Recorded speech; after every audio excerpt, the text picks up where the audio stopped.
دوسری افسوسناک بات مجھے یہ لگ رہی ہے کہ اس وقت ایک نیول ایکسرسائز ہو رہی ہے ملٹی نیشنل امن 2023. اس میں پتہ نہیں کتنے روپے اور کتنے ڈالر خرچ ہوں گے.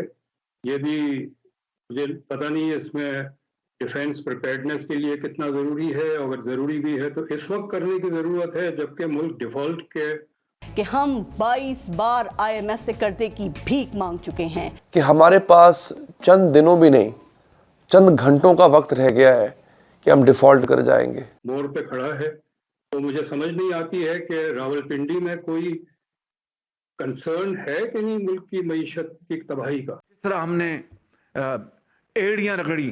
سچی بات بتاتا ہوں اپنا IMF کے آگے، کیونکہ وہ پاکستان کے اوپر اعتبار کرنے کے لیے تیار نہیں تھا. IMF کا یہ کہنا تھا کہ آپ بات کرتے ہیں اس سے مکر جاتے ہیں، اس سے بدل جاتے ہیں. You don't owner your commitments, تو ہم آپ کی بات نہیں مانیں گے. انہوں نے پتہ نہیں کہاں کہاں انگوٹھے لگوائے اور کہاں کہاں کیا کیا انہوں نے گارنٹیز لی. پاکستان بھلے ہی کٹورا لے کر پوری دنیا میں بھیک مانگ رہا ہے، پاکستانی عوام آٹا کی جگہ گھاس کھا کر گزارا کر رہی ہو. پیاز عام لوگوں کے پہنچ سے دور جا چکا ہے، پیٹرول اب سیسیوں میں خریدا جا رہا ہے. لیکن آج تک کوئی بھی پاکستان کے رکشا بجٹ پر سوال نہیں اٹھا رہا تھا.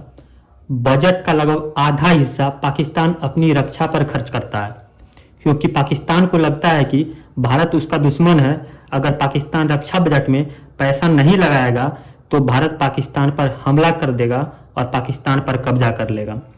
اسی کارن پاکستانی میڈیا آج تک رکشا بجٹ کے لیے سوال نہیں پوچھ رہا تھا. لیکن اب پاکستان کی ایسی حالت ہو گئی ہے کہ نہ نگلتے بنتا ہے نہ اگلتے.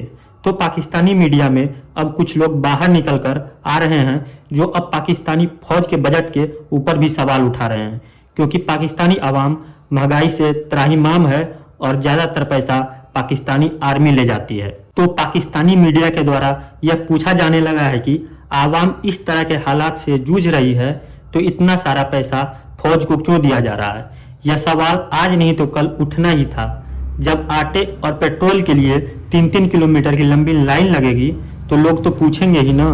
تو آئیے ہم دیکھتے ہیں اس ویڈیو میں کہ پاکستانی میڈیا اس پر کیا کہتا ہے. تو پتہ یہ چلا کہ ہمارے پاس چند دنوں بھی نہیں چند گھنٹوں کا وقت رہ گیا ہے کہ ہم ڈیفالٹ کر جائیں گے.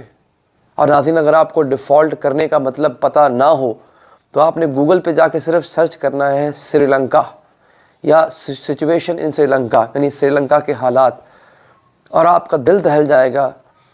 لوگ ایک دوسرے کے گھروں میں ڈاکے ڈال رہے تھے، عام لوگ اپنے ہمسایوں کو لوٹ رہے تھے کیونکہ ان کے پاس کھانے کو کچھ نہیں تھا. پیسہ تھا مگر اس پیسے کی ویلیو کوئی نہیں ہے، کیونکہ اس سے آپ کو کچھ ملے گا نہیں، کیونکہ ملک میں ہے ہی کچھ نہیں. خدا نہ خواستہ میرے منہ میں خاک، انڈسٹری بند ہو چکی تھی.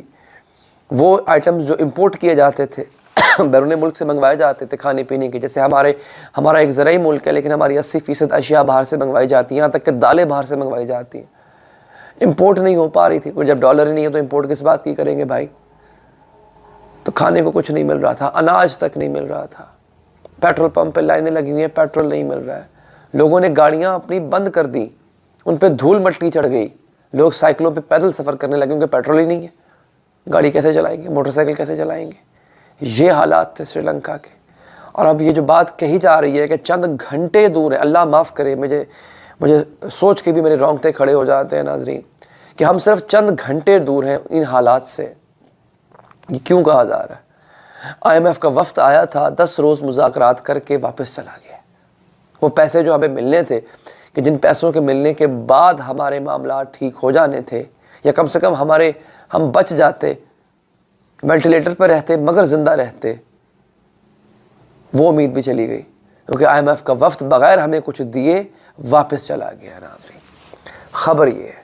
اور اب یہاں پہ جو بات میں آپ سے کہہ رہا ہوں کہ چند گھنٹوں کا وقت رہ گیا ہے، میں نے ان صاحب کا انٹرویو کیا ہوا ہے بے شمار دفعہ. یہ ایک دور میں پنجاب کے وزیر خزانہ بھی رہ چکے ہوئے ہیں، اور یہ پاکستان کے ٹاپ کے، پاکستان کے بہت بڑے ماہر معیشت ہیں جناب حفیظ پاشا صاحب. یہ حفیظ شیخ صاحب نہیں ہے، انہیں کنفیوز نہیں کرنا، جو عمران خان صاحب کے دور میں وزیر خزانہ رہ چکے ہیں وہ نہیں، یہ حفیظ پاشا صاحب ہیں اور یہ بڑے ماہر اکانومسٹ ہیں. انہوں نے کہا ہے کہ اگر ہم نے IMF کی شرائط پر فوری طور پر عمل درآمد نہیں کیا، چند گھنٹے دور ہیں ہم.